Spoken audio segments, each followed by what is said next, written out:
السلام عليكم ورحمة الله وبركاته. إن الحمد لله نحمده ونستعينه ونستغفره ونعوذ بالله من شرور أنفسنا ومن سيئات أعمالنا. من يهده الله فلا مضل له ومن يضلل فلا هادي له. وأشهد أن لا إله إلا الله وحده لا شريك له وأشهد أن محمدا عبده ورسوله صلى الله تعالى عليه وعلى آله وصحبه وسلم تسليما كثيرا. أما بعد، فأعوذ بالله من الشيطان الرجيم. والذين يمسكون بالكتاب وأقاموا الصلاة إنا لا نضيع أجر المصلحين. আল্লাহ রাব্বুল আলামিনের যাবতীয় প্রশংসা যে মহান আল্লাহ আমাদেরকে হিদায়াত করেছেন এবং আমাদেরকে এছাড়া দিন দুনিয়ার অসংখ্য নিয়ামত দান করেছেন, বলুন আলহামদুলিল্লাহ। তবে সবচেয়ে বড় নিয়ামত হচ্ছে হেদায়েতের নিয়ামত। ঈমান ইসলামের রাস্তা আল্লাহ দেখিয়েছেন। হিদায়াত মানে রাস্তা দেখানো। ইহদিনাস সিরাতাল মুস্তাকিম, আল্লাহ সরল পথ দেখিয়েছেন। সেটা জন্মসূত্রে হোক আর সেটাকে সাবালক হওয়ার সাথে সাথে হেফাজত করার চেষ্টা করেছেন, তাহলে ওটা ফায়দা আসবে যে হেফাজত করেছেন। অথবা কেউ পরে হেদায়েত হয়েছেন, অনেকে শিরক বিদাতে ছিলেন তারপরে হেদায়েত পেয়েছেন, অনেকে জন্মসূত্রেই কোরআন সুন্নাহর অনুসারী পরিবারে জন্ম নিয়েছেন, আবার তারপরে সেটাকে সুরক্ষিত রেখেছেন। এটা হচ্ছে সবচেয়ে বড় নিয়ামত। তাওহীদ সুন্নাতের নিয়ামত সবচেয়ে বড় নিয়ামত, আর শিরক বিদআত সবচেয়ে বড় আযাব। দুনিয়ার মেলা বালা মুসিবত আছে, জান মাল, ইজ্জত আবরু, পরিবার, মেলা রকম বালা মুসিবত মানুষের আছে, শারীরিক মানসিক। কিন্তু সবচেয়ে বড় বালা মুসিবত হচ্ছে আযাব, হচ্ছে শিরকের আযাব। কারণ শিরকের অবস্থায়, কুফরের অবস্থায়, নেফাকের অবস্থায় যদি মারা যান, শেষ পরিণাম শুধু জাহান্নাম, চিরকাল জাহান্নাম। বিদাতের অবস্থায় যদি মারা যান, ইসলাম অনেক পালন করলো কিন্তু বিদাতি ইসলাম পালন করলো, হ্যাঁ, জাহান্নাম। এই ক্ষেত্রে চিরকাল বলবো না, কিছু কাল, দীর্ঘকাল আল্লাহ রহমতের আশা আছে, জি হ্যাঁ, কিন্তু জাহান্নামের রাস্তা বিদাত। পাপের অবস্থায় কেউ যদি মারা যায়, ফরজ অজেবের কোনো পরোয়া করে না, হারাম কাবিরা নাজায়েজ থেকে বাঁচে না, তাহলে দীর্ঘকাল, কিছু কাল জাহান্নাম। এই সমস্ত পথ থেকে যারা বেঁচে আছে তাদের অন্তর থেকে সবসময় আল্লাহ শুকরিয়া আদায় করা উচিত। হাজারে একটা লোক এরকম পাবেন না যারা শিরক থেকেও বেঁচে আছে, বেদাত থেকেও বেঁচে আছে, আর দুনিয়ার যেসব পাপ রয়েছে ফরজ অজেব ত্যাগ করার বা হারাম নাজায়েজে লিপ্ত থাকার, এই সমস্ত থেকে বেঁচে আছে। এইরকম ব্যক্তি, পরিবার, সমাজ কয়টা পাবেন আপনি? তাদের একজন যদি আপনি হইতে পারেন, বলে আলহামদুলিল্লাহ। আকীদায় শিরক নেই, আমলে বেদাত নেই, ফরজ অজেবে ত্রুটি নেই, আর হারাম নাজায়েজ কাবিরাতে লিপ্ত না। সাগীরা হয়তো জানতে অজান্তে হচ্ছে, কিন্তু তওবার নবায়ন বেশি বেশি হচ্ছে। ইন্নাল হাসানাতে ইউযহিবুনা সাইয়্যাত, মানুষের নেকি সমূহ গুনাহগুলিকে ধুয়ে মুছে সাফ করে দেয়। আল্লাহ যেন আমাদের নেক লোকদের মাঝে শামিল করেন, সালেহীন মুসলিমদের অন্তর্ভুক্ত করেন। আমাদের শনিবার আলোচনা, গুরুত্বপূর্ণ আলোচনা, তা হচ্ছে মানহাজের আলোচনা। আকীদার একটা দিক হচ্ছে মানহাজ, আপনার পথ, আদর্শ যেন কোরআন সুন্নাহ ভিত্তিক হয়। এই মর্মে গত সপ্তাহে আলোচনা ছিল যে যারা মানহাজ গোপনকারী, অর্থাৎ তাদের আদর্শ, কোন আদর্শের উপর তারা ইসলাম প্রতিষ্ঠা করতে চায়, কোন আদর্শের উপর তারা ইসলামের দাওয়ার কাজ করতে চায়, প্রচার প্রসার করতে চায়, কোন তরিকার উপর তারা আমল করতে চায় এবং সেদিকে ডাকে। মানহাজ, নাহজুন মানে রাস্তা, আর মানহাজ মানে চলার রাস্তা, যেটার উপর দিয়ে চলে। মানহাজ ইসম জারফে সেবা, এটা আকীদারই একটা অংশ মূলত ব্যাপক অর্থে। যারা মানহাজ গোপনকারী মানে তাদের আদর্শ প্রকাশ করে না, ক্লিয়ার, তাদের থেকে ইলম নেওয়া, জ্ঞান অর্জন করা, দ্বীন শিক্ষা নেওয়া যাবে কিনা, অথবা যাদের মানহাজ অজ্ঞাত, অপরিচিত মানহাজের লোক, জানার নেই, দেখলেন খুব ভালো ভালো কথা বলছে মনে হচ্ছে, আর চেনেন না, তার আকীদা মানহাজ সম্পর্কে জানেন না, তার কাছ থেকে নেওয়া শুরু করলেন কিছু ভালো কথা শুনে। হ্যাঁ, অনেক লেকচার তার আছে ইন্টারনেটে, নেওয়া শুরু করলেন। অনেক লিখনী আছে, পড়া শুরু করলেন। অথচ জানেন না যে এই রাইটারের অবস্থা কি, লেখকের অবস্থা কি, অথবা এই বক্তার অবস্থা কি আকীদা মানহাজের ক্ষেত্রে। এদের থেকে এলেম নেওয়ার হুকুম গত সপ্তাহের বিষয়বস্তু ছিল। এর আগে একটা আলোচনা অল্প হইলেও হয়েছিল যে বিদাতি মানহাজের আলেম ওলামাদের কাছ থেকে সহি কথা নেওয়া যাবে কিনা। বিদাতি মানহাজের লোক জানা আছে যে এরা বিদাতি, কিন্তু তাদের ভালো কথাগুলি নেওয়া যাবে কিনা, শোনা যাবে কিনা, বা এগুলোকে অন্যের পর্যন্ত পৌঁছানো যাবে কিনা ভালো বলে, এই সম্পর্কে একটা আলোচনা হয়েছে। এগুলি হচ্ছে মানহাজের মধ্যে গুরুত্বপূর্ণ আলোচনা। আজকের আলোচনা হচ্ছে এর কাছাকাছি আর একটি আলোচনা যেটা অত্যন্ত গুরুত্বপূর্ণ। সেটা হচ্ছে যে আম্মাই ইউখাযুল ইলম, ইলম কোন শ্রেণীর আলেমদের কাছ থেকে আপনি হাসিল করবেন, কার কাছ থেকে, কি ধরনের আলেমদের কাছ থেকে দ্বীনের জ্ঞান অর্জন করবেন। যাদের পরিচয় জানা নেই বা পরিচয় গোপন রাখে নেবেন কিনা একটা হবে, আর যারা বিদাতি মানহাজে তাদের থেকে নেবেন কিনা ভালো কথা। আর এটা হচ্ছে কার কাছ থেকে নেবেন, কার কাছ থেকে এলেম শিখবেন আপনি। শুরু করি দু একটি আয়াত দিয়ে। সূরাতুল আরাফের আয়াত নম্বর 170 আল্লাহ রাব্বুল আলামিন ইরশাদ করেছেন, ওয়াল্লাযীনা ইয়ামাসসিকুনা বিল কিতাব, যারা আল কিতাবকে মজবুত করে ধারণ করে, শক্তভাবে আঁকড়ে ধরে। আল কিতাব, আল কিতাবের প্রথম হচ্ছে আল কোরআনুল কারীম। জি, এটা স্পষ্ট। আর আল কিতাবের অন্তর্ভুক্ত শুধু যখন কোরআনে কারীমের কোন আয়াতে আল কিতাব উল্লিখিত হবে তখন তাতে সুন্নাহ বা হাদিসও শামিল। হুয়াল্লাযী আনজালা আলাইকাল কিতাব, এখানে আল কিতাব মানে আল কোরআন, কোরআনের ওহী, ওহী মতলু যার তেলাওয়াত হয়, আর গায়র মতলু যে হাদিসের ওহী। মিনহু আয়াতুম মুহকামাতুন হুন্না উম্মুল কিতাব, কিছু আছে স্পষ্ট, কিছু আছে অস্পষ্ট। অস্পষ্ট মুতাশাবিহাত আয়াতে যদি থাকে তো হাদিসেও আছে। আল কিতাব মানে বিধান, আসমানি বিধান। এক কথায় আসমানি বিধান কোরআন কারীমকেও শামিল, আর রাসূলুল্লাহ সাল্লাল্লাহু আলাইহি ওয়াসাল্লামের হাদিস বা সুন্নাহকেও শামিল।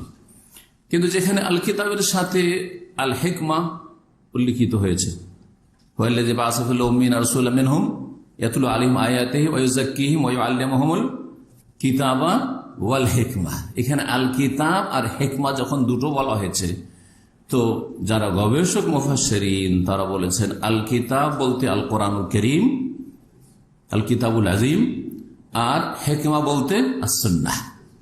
হিকমা মানে হচ্ছে সুন্নাহ, যাতে রয়েছে রাসূলুল্লাহ সাল্লাল্লাহু আলাইহি ওয়াসাল্লামের কথা, কাজে, অনুমোদনে তিনি যা ছেড়ে গেছেন, রেখে গেছেন, তা হচ্ছে হিকমা, প্রজ্ঞাপূর্ণ, হিকমতপূর্ণ।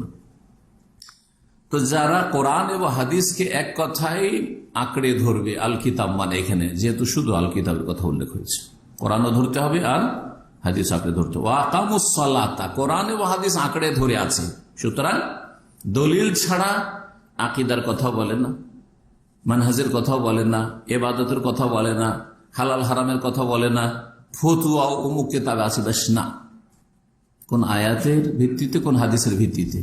ইমাম আবু হানিফা রাহিমাহুল্লাহ এই মানহাজি শিখিয়ে গেছেন, লা ইয়াহিল্লু লিআহাদিন আন ইফতিয়া বিকালামিনা মা লাম ইয়ারিফ মিন আইনা কুলনা বা মিন আইনা আখাযনাহু।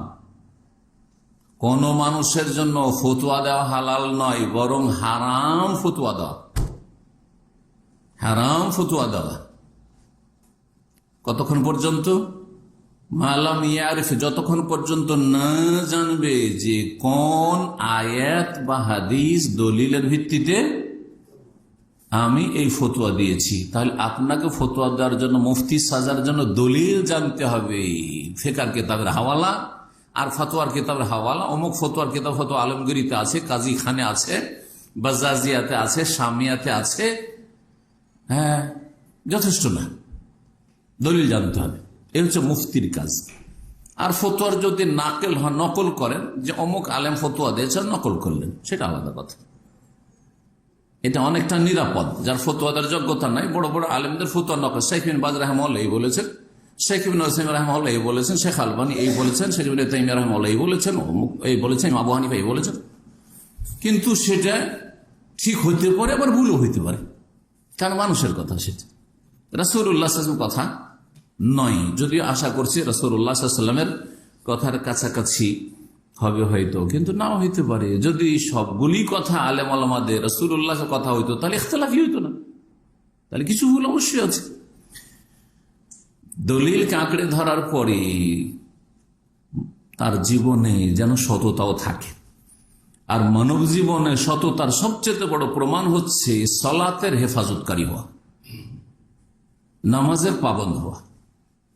যার নামাজে গাফিলতি আছে, আজান হয়ে গেল, একামত হয়ে গেল, আর নিয়মিত তার অভ্যাস হচ্ছে মসবুক হয়ে পরে গিয়ে মসজিদে হাজির হওয়া, অথবা ফজরে ঘুমকে প্রাধান্য দেওয়া, এটা কোনো আলেমের দিনের পরিচয় নয়। এটা কোনো দিনের কথা যে বলবে আর যার কাছ থেকে দিন শিখবেন তার চরিত্র নয়। কারণ সে নিজের তাজকিয়া নফস করছে না, আত্মার পরিশুদ্ধি করছে না, নিজের জীবনটাকে কলুষিত করে রাখছে। এরকম চলবে না, আদর্শ মানুষ তাকে হইতে হবে। এই বিষয়টি থেকে ইঙ্গিত করতে গিয়ে অনেক আমলের দরকার। তার মধ্যে প্রথম হচ্ছে সালাত কায়েম করা। তাই ওয়াকামুস সালাহ বলে আল্লাহ যথেষ্ট করেছেন, কারণ কোরআনে সব কথা বলা সম্ভব নাই, সংক্ষেপ। তারপরে এই গুণ যদি থাকে, কোরআন সুন্নাহর দলিল ভিত্তিক কথা বলে, আর তার তাজকিয়ায়ে নফস আছে, নেক মানুষ, সলেহ, সে নিজে সলেহ, তাহলে যেই ব্যক্তির আকীদা ঠিক আর সুন্নতের অনুসারী মানহাজ ঠিক, আর তারপরে সে ফি নফসিহি নিজে হচ্ছে নেক, সৎ, সলেহ, এই ব্যক্তি মুসলিম হতে পারবে, অন্যের সংস্কার করতে পারে, অন্যের সংশোধন করতে পারে। এর মধ্যে যোগ্যতা আছে যে নিজে যখন ভালো, অন্যকে ভালো করতে সক্ষম হতে পারে। কিন্তু নিজেই যদি ভালো না হয়, তাহলে অন্যকে কি ভালো করবে? আরবিতে একটি প্রবাদ আছে, ফাকিদুশ শাইয়্যি লা ইউতি, যার পকেট এমটি, খালি, সে আপনাকে দেবে কি? ফকির, মিসকিন, ভিক্ষুক এসে ভিক্ষা চাইছে এমন একটা লোকের কাছে, রূপ চেহারা দেখে মনে করছে যে অনেক টাকা পয়সা আছে, বেচারা পকেটেই কিছু নেই, তো দেবে কি? তো যে আলেমের আকীদার ঠিক নেই, মানহাজের ঠিক নেই, আল কিতাব ঠিক নেই, দলিলের ঠিক নেই, বা তার আত্মার পরিশুদ্ধি ঠিক নেই, সালাতের ঠিক নেই, সিয়ামের ঠিক নেই, সে নিজে দিনের জন্য একটা পয়সা খরচ করতে পারবে না, শুধু মানুষের কাছ থেকে টাকা লুট ধর্ম ব্যবসা করে। এত টাকা না হলে তার দাওয়াতি কাজ, বক্তব্য, ওয়াজ মাহফিল হয় না। সে আর কি দিবে অন্য লোকের, ইসলাহ কি করবে? এই বৈশিষ্ট্যগুলি যদি থাকে তাহলে নিজে সলেহ, সুতরাং সে মুসলিহ হতে পারবে। ইন্না লা নুযিউ আজরাল মুসলিহিন, নিশ্চয়ই আমি বিনষ্ট করি না, আল্লাহ বলছেন, আজরাল মুসলিহিন, সংস্কারক যারা ইসলাহকারী, যারা সমাজের সংস্কারমূলক কাজ করে, সংশোধনমূলক কাজ করে, সমাজকে সৎ বানাবার কাজ করে, তাদের পরিশ্রমকে বা পরিশ্রমের প্রতিদানকে আমি বিনষ্ট করি না। যা মেহনত করবে তারা ফল পাবে নিজেরা, ইহকাল পরকালে। মুসলিহিনদের দ্বারাই যুগে যুগে কাজ হয়েছে, যুগে যুগে কাজ হয়েছে। আইম্মা আরবা রাহমাহুল্লাহ তাআলা, ইমাম আবু হানিফা, শাফি, মালিক, আহমদ, তারা মুসলিহিন ছিলেন, সালেহিনের সাথে। শুধু নিজে নেক ছিলেন না, তার অন্যদেরকে নেক বানাবার জন্য যথাসাধ্য চেষ্টা করেছেন। মুহাদ্দিসিনে কেরাম, ইমাম বুখারী, ইমাম মুসলিম থেকে শুরু করে তারা সালেহিনের সাথে মুসলিহিন ছিলেন। যুগে যুগে যেসব মুজাদ্দিদিন এসছেন, শেখ ইবনে তাইমিয়া রাহিমাহুল্লাহ, শিরক বিদআতকে এক একটি করে শনাক্ত করে দিয়েছেন, চিহ্নিত করে দিয়েছেন, যাতে করে জাতি অজ্ঞতায় না থাকে। এরা সলের সাথে সাথে মুসলিহ ছিলেন। ইমাম ইবনে কাইয়িম রাহিমাহুল্লাহ, ইমাম ইবনে কাসির, এইভাবে এক এক করে নাম সবার নেওয়া সম্ভব নয়। আইম্মা কেরাম, আর এই 200 বছরের মধ্যে আরব জগতে শেখুল ইসলাম মোহাম্মদ আব্দুল ওয়াহাব রহমতুল্লাহ আলাই আরব দেশের এমন এক মুজাদ্দিদ, এমন এক সংস্কারক যার তাজদীদ এবং সংস্কারের বরকতে আজকে সারা বিশ্বে ওলামারা উপকৃত হয়েছে। যাদেরকে দেখছেন যে আজকাল দলিল তলাশ করছে, এটা এই যে ইসলাহি দাওয়াত যেটাকে বলা হয় আর দাওয়াল ইসলাহিয়া, আরব দেশে যেটি শুরু হয়েছিল তার বরকত হিসাবে মদিনা ইউনিভার্সিটি খুলেছে। জামিয়াতুল ইমাম মোহাম্মদ সৌদ আল ইসলামিয়া, রিয়াজ ইসলামিক ইউনিভার্সিটি, দুটো ইসলামিক ইউনিভার্সিটির মাধ্যমে সারা পৃথিবীতে বড় বড় অনেক আলেম ওলামা দায়ী পয়দা হয়েছে, আলেমদের সংশোধন হয়েছে। এই দাওয়াতের বরকতে দুটো ইউনিভার্সিটি থেকে অধিকাংশ দেখবেন যারা দাওয়াতি ময়দানে কাজ করেছে আর করছে, তারা কিন্তু এই দুটো ইসলামিক ইউনিভার্সিটির প্রোডাকশন। আর আম জনগণ যে লাখে লাখে হেদায়েত হয়েছে, এটা সৌদি আরবের প্রতিটি শহরে একাধিক যে ইসলামিক সেন্টারের জাল বিছানো আছে, গোটা সৌদি আরবে 300-র কাছাকাছি ইসলামিক সেন্টার রয়েছে। এগুলি থেকে সাধারণ জনগণ যারা রুজির তলাশে এসেছিল এখানে, তারা শহীদিন শিখে যাচ্ছে। তাদের অনেকের দ্বারা বহু দাওয়াতের কাজ হচ্ছে, শুধু বাংলাদেশে নয়, সারা বিশ্বে যেখানকার ভাষাভাষী এখানে আছে। এই দুটো দিক কখনো ভুলবেন না। আলেমদের ইসলাহ হয়েছে মদিনা ইউনিভার্সিটি জামে ইসলামিয়া দিয়ে আর জামিয়াতুল ইমাম দিয়ে, জি হ্যাঁ, আকীদা আমল মানহাজের। আর আম জনগণের ইসলাহ হচ্ছে ইসলামিক সেন্টারগুলি দিয়ে, ওয়ালিল্লাহিল হামদ। আপনারা কিছু শিখে থাকলেও সেটা মদিনার আলেমদের কাছ থেকে শিখছেন, যে কোনো সেন্টারে শিখেন, তারা মদিনা থেকে সহিটা পড়ে এসে আপনাদেরকে শিখাচ্ছে। ওরাই যদি ভুলটাই থাকতো তা আপনাকে কি শিখেন? আর যদি ইসলামিক সেন্টারগুলি না খোলা হইতো তাহলে আপনি বা কি শিখতে পেতেন? জি হ্যাঁ। তো মুসলিহিন যুগে যুগে থাকবে। আর মুসলিহিনদের বৈশিষ্ট্য, মুসলিহিনদের কাছ থেকে ইলম হাসিল করতে হবে। এই আয়াত থেকে যেটা আমি বলতে চাইছি আপনাদেরকে, যাদের মধ্যে সংস্কার, ইসলাহ, সংশোধনের যোগ্যতা আছে, আকীদা মানহাজ ঠিক আর ইবাদত আখলাক ঠিক, তাদের দ্বারা মানুষ ত্রুটি ঊর্ধ্বে নাই, কিন্তু ছোটখাটো ত্রুটি থাকতে পারে, বড় ধরনের ত্রুটি থাকতে পারে না, অহরহ ত্রুটি হইতে পারেন না, একবার দুইবার হয়ে যেতে পারে। জি, ভালো মানুষ থেকেও মাঝে মধ্যে একটা দুটো ত্রুটি হইতে পারে, কিন্তু যখন তখন ত্রুটি হবে না, না, এটা ভালো মানুষের পরিচয় না। সূরা নিসার আয়াত নম্বর 115-তে আল্লাহ ইরশাদ করছেন, এখন সুন্নতের অনুসারী হইতে হবে, বিদআত মুক্ত হইতে হবে। এই মর্মে আয়াতটি বলছি, ওমান ইউশাকিকির রাসূল মিন বাদি মা তাবায়্যানা লাহুল হুদা, যে রাসূলুল্লাহ সাল্লাল্লাহু আলাইহি ওয়াসাল্লামের বিরোধিতা করবে, তার জন্য হেদায়েত স্পষ্ট হওয়ার পরে। কোরআন এবং হাদিসের দলিল জানার সুযোগ সুবিধা আছে আপনাদের জন্য, আলেম ওলামাদের জন্য জানার সুযোগ আছে আলহামদুলিল্লাহ। আজকাল ইন্টারনেটের জগতে সহি দাওয়াত সম্পর্কে জ্ঞান অর্জন করা আলেমদের জন্য সহজ, আম জনগণের জন্য যে কোনো ভাষাই সহজ। তাহলে তাবায়্যানা লাহুল হুদা হয়ে গেছে, হেদায়েতের পথ কিন্তু স্পষ্ট হয়ে গেছে। এমন নয় যে অস্পষ্ট। এমন পল্লীগ্রামে বাস করেন যেখানে নেট নেই, আর যেখানে কোনো সহি আলেম, সহি আকীদার আলেমের দাওয়াতই পৌঁছে না, পৌঁছেছে, আপনি অবজ্ঞা করছেন, অহংকার প্রদর্শন করছেন, আপনি উপেক্ষা করছেন, আপনি অহংকার প্রদর্শন করছেন, আপনি রোগ এখানে লুকায়িত আছে, সত্য গ্রহণে বাধা। হেদায়েত স্পষ্ট হওয়ার পরে যদি বিরোধিতা করে রাসূলুল্লাহ সাল্লাল্লাহু আলাইহি ওয়াসাল্লামের, অথচ একদিকে দলিল আছে শক্তিশালী, আরেকদিকে দলিল নেই অথবা দুর্বল জাল,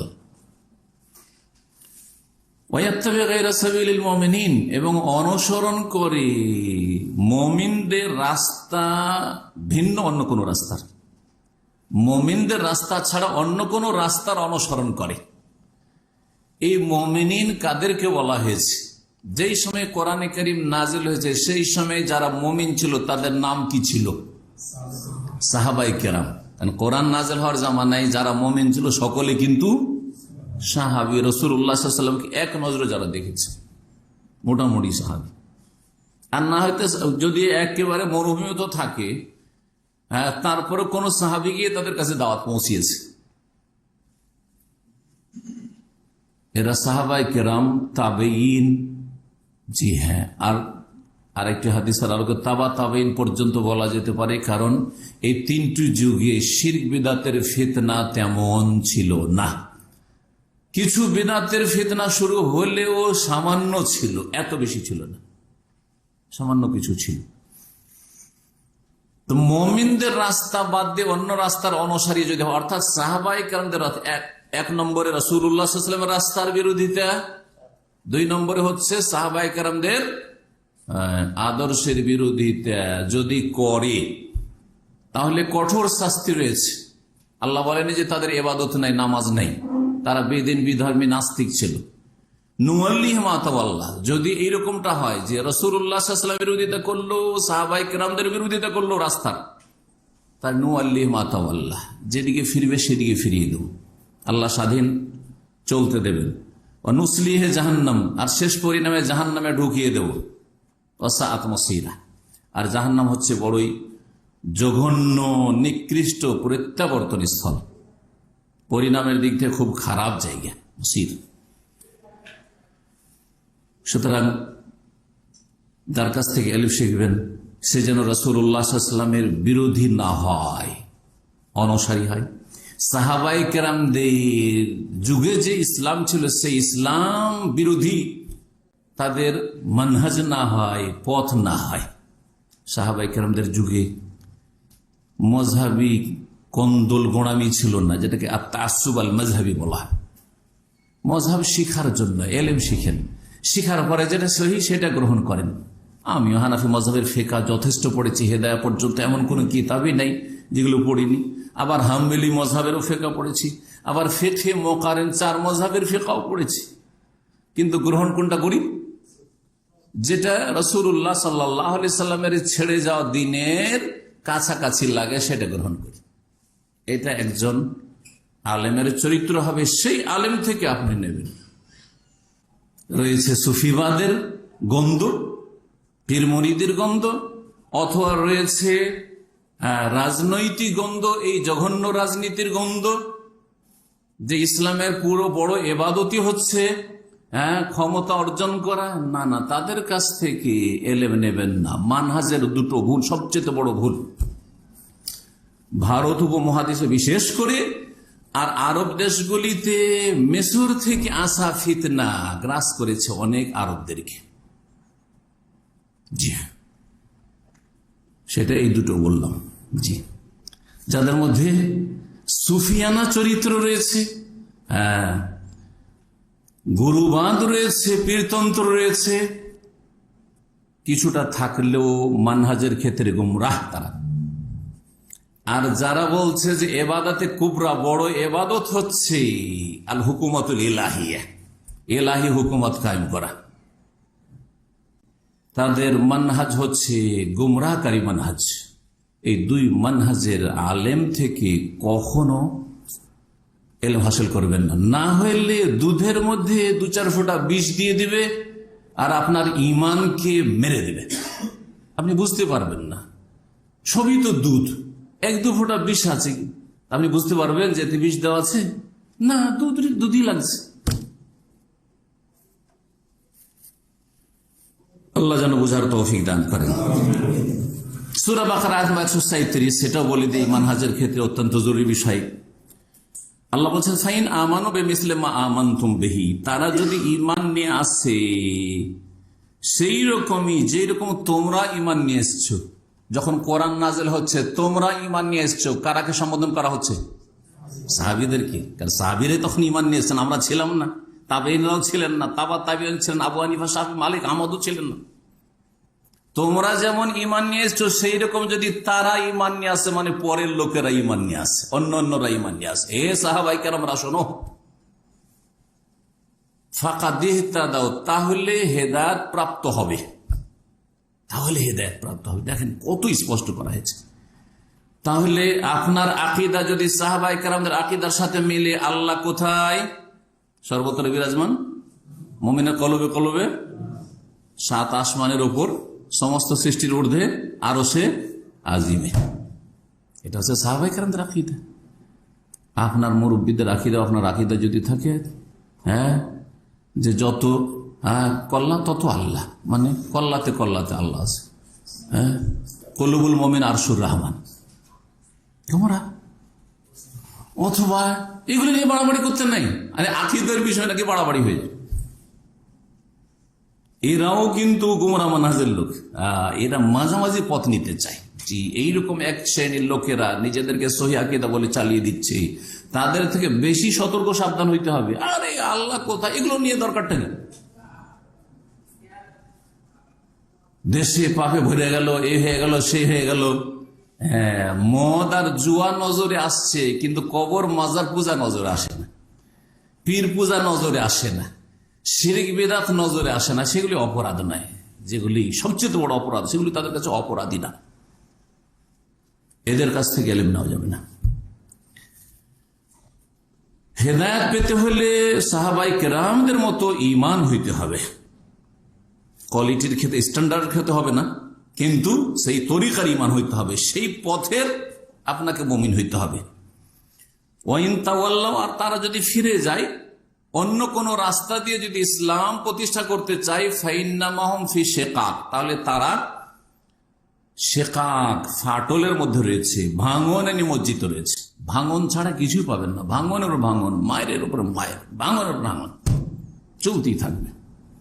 নবী করিম সাল্লাল্লাহু আলাইহি ওয়াসাল্লাম ছেড়ে যাওয়া পথ ছাড়া, সাহাবায়ে কেরামদের পথ ছাড়া, শিকাক ছাড়া কিছু নেই। ফাসায়াকফিকাহুমুল্লাহ, তাদের অনিষ্টের ক্ষেত্রে আল্লাহ, হে নবী তোমার জন্য যথেষ্ট হবে, ওরা কিছুই ক্ষতি করতে পারবে না। সে আকীদার দাওয়াতের কাজ সারা বিশ্বে চলতে থাকবে, সংখ্যায় কম থাকবে, এটাও বলে দিয়েছেন রাসূলুল্লাহ সাল্লাল্লাহু আলাইহি ওয়াসাল্লাম। তায়েফা থাকবে, আর জান্নাতের সংখ্যা জাহান্নামীদের চাইতে কম হবে, জান্নাতের সংখ্যা জাহান্নামীদের চাইতে অনেক কম হবে, তাও হাদিস দ্বারা আপনাদের জানা রয়েছে। তো এই আয়াতগুলির পরে একটি হাদিস পেশ করি, সহিহ মুসলিমের হাদিস, হাদিস নম্বর 208, আবু হুরায়রা রাদিয়াল্লাহু তাআলা আনহু থেকে বর্ণিত। কালা রাসূলুল্লাহ সাল্লাল্লাহু আলাইহি ওয়াসাল্লাম বলেছেন, বাদাল ইসলামু গরীবান, ইসলাম শুরু হয়েছে আগন্তুক হয়ে, অচেনা অপরিচিত হয়ে। গরিব, আরবির গরিব মানে বাংলার গরিব নয়, আরবির গরিব হচ্ছে আগন্তুক, যাকে চেনে না। নতুন একটা লোক এসছে, জীবনে দেখেনি, বাংলাদেশ থেকে তো আজকে বা গতকালকে নেমে এসছে, কেউ তাকে চেনে না, দাম সেও কাউকে চেনে না, ও হচ্ছে গরিব। বুঝা গেছে না? আপনার কোনো মুখ চেনা লোক এখানে দামামে নেই, আপনি হচ্ছেন গরিব মানুষ, আগন্তুক, অপরিচিত মানুষ। ইসলাম শুরু হয় তখন একেবারে অপরিচিত। আরে কি বলে কি বলে, দেখো দেখো দেখো, এত সত্যবাদী মানুষ যিনি সাদেক আর আমিন কাফেরদের কাছে মুহাম্মদ সাল্লাল্লাহু আলাইহি সাল্লামকে নিয়ে এরা রসিকতা, মজাক আর হেউ প্রতিপন্ন করা শুরু করলো। তারা তো পাগল হয়ে গেছে, কি বলছে শোনো, আগন্তুক যেন হয়ে গেলেন। এত বিশ্বস্ত ব্যক্তি, এত সত্যবাদী ব্যক্তি, তাদের কাছে একেবারে যেন অপরিচিত হয়ে গেলেন। ইসলাম এভাবে শুরু হয়েছে। ধীরে ধীরে ধীরে ধীরে ধীরে 23 বছর গিয়ে, সুবহানাল্লাহ, 23 বছরের মধ্যে মাত্র 2 বছর কমিয়ে দেন, মানে মক্কা বিজয়ের বছর 8ম হিজরি, তখন মক্কা বিজয় হল, যেটা সবচেয়ে পবিত্র জায়গা, সেখানে শিরক কুফরি নেতৃত্ব। চিন্তা করেন আপনি, কত গরিব, কত দুর্বল ইসলাম ছিল, কিন্তু ধীরে ধীরে ধীরে প্রচার প্রসার হয়েছে। ওয়াসায়াউদ কামা বাদা গরিবান, ওয়াসায়াউদ গরিবান কামা বাদা, শব্দের পার্থক্যের সাথে রিওয়ায়াতগুলি রয়েছে। যেমন শুরু হয়েছিল আগন্তুক অপরিচিত হয়ে, ওই রকমই এক সময় হয়ে যাবে, শুরু হয়ে গেছে। এয়ারপোর্টে শত শত লোক বসে আছে, মনে হচ্ছে আপনি একাই মুসলিম, যদি মার খামারা দাঁড়িয়ে থাকি, আল্লাহ একটা খুঁজে পাই না আল্লাহর বান্দা।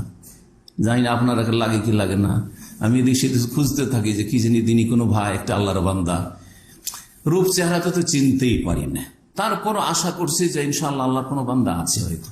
তার মধ্যে একটা সালাম হয়তো শুনতে পেলাম, আমাকে দিল না, আমার সাথে অপরিচিত হইল, টেলিফোনে সালাম আলাইকুম, আলহামদুলিল্লাহ। ও আমার সাথে কথা না বললো, আলহামদুলিল্লাহ একটা মুসলিম আছে, সালাম বলছে। সুবহানাল্লাহ, আগন্তুক যেন। হ্যাঁ, জি হ্যাঁ। আজকাল আপনি কোন একটা বিল্ডিং এ বাসা নিতে যান, সবগুলি বেনামাজি ফজরে ঘুমাচ্ছে, আপনি একাই নামাজ পড়ছেন, মানে মনে হচ্ছে আপনি মুসলিম, আপনি তাদের কাছে আগন্তুক। আরে কে রে, নামাজ পড়তে উঠে আর আমাদের ডিস্টার্ব করে, আপনি গরিব। জি সুবহানাল্লাহ, এই অবস্থা হয়ে যাবে আর হয়ে গিয়েছিল। দাড়ি রাখলে কত রকমের কথা শুনতে হয়, টাকনার পর কাপড় পরলে কত রকম কথা শুনতে হয়, আকীদা সুন্নতের কথা বললে তো ওয়াহাবি আর লাহাবি আর লামাযহাবি কত রকমের উপাধি পেতে হয় বিদাতীদের কাছে। গরীব, জি, হক কথা বললে আর তাদের সাথে তাল মিলিয়ে চলেন, অসুবিধা নেই। ফাতুবা লিল গরাবা, কিন্তু সুসংবাদ রয়েছে, সৌভাগ্য, তুবা সৌভাগ্য কার জন্য?